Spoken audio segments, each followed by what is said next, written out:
За сакавік камітэт дзяржмаёмасці прадаў за аўкцыёнаў 25 аб'ектаў нерухомасці, якія не выкарыстоўваліся. Самым дарагім стаў адміністрацыйны будынак у Браславе.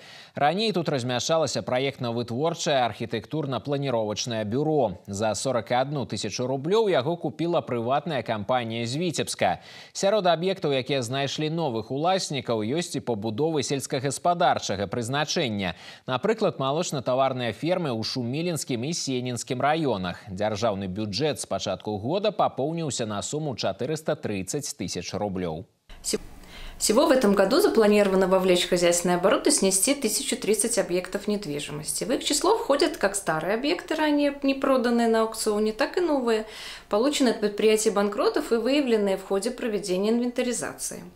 Основным способом вовлечения в хозяйственный оборот имущества определена его продажа на аукционе, в котором принять участие может любой желающий.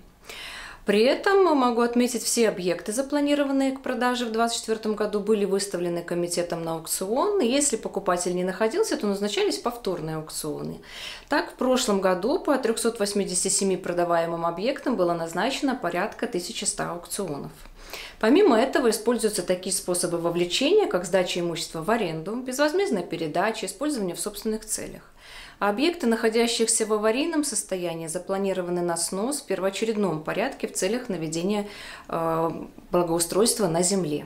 Па колькасці аб'ектаў нерухомасці, вернутых у гаспадарчы абарот, Віцебская вобласць у апошнія гады займае лідзіруючую пазіцыю сярод усіх рэгіёнаў краіны.